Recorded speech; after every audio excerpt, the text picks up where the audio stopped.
I came in 2021. I was doing school online before then, and then after the president was assassinated and things got really bad, I applied for my I-20 and I came to the United States.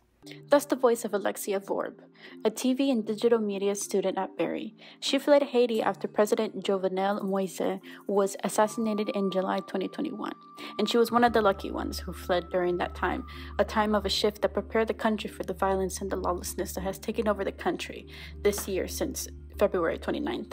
In a perfect world, I always say that if my country was developed, I would have never been in the United States. I would have had no reason to leave.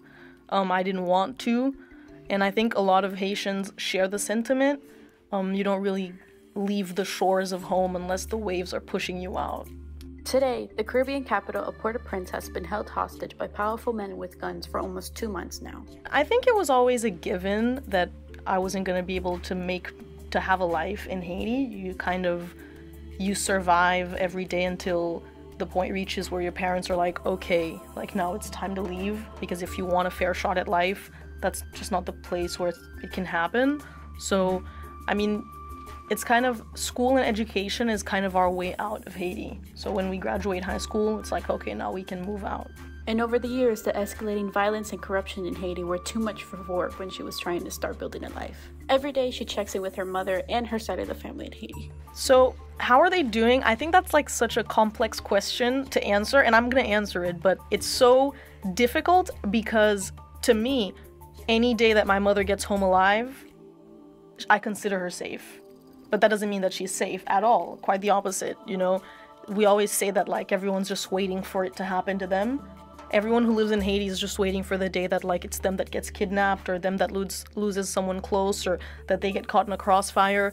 So I can't speak on behalf of my family, because to them they're so embedded in that state of survival that if you ask them how it's going, oh, well, you know, day by day. But from an outsider looking in, it's like, oh, this is actually really, really bad. Every time I talk to my mom, there's some gunshots that you can hear through the phone, shutting the windows down, getting home before sunset. So it's a war zone. So if you ask them, they'll say they're doing all right. But if you ask me, I don't think they're doing all right at all. And when she got to Miami and started attending Miami Art Institute before it closed last September, she felt she had a duty, especially when she got to Berry, with a high population of other Haitian students located right next to Little Haiti.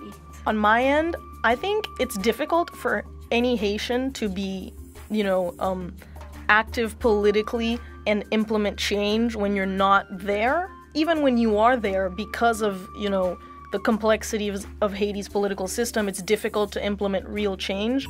But I think a way for you to be active, for me to be active politically here, is to just keep talking about it. Any opportunity I have, I bring it up, whether it's a class assignment or a project or even just in conversation, you make it aware and you try to eliminate as much of the misinformation possible. Because when you talk to people who aren't Haitian, they'll probably just regurgitate things that they hear on CNN or on Twitter, and a lot of the information is false. So I think I'm just trying to fix the image of the country when I'm out here.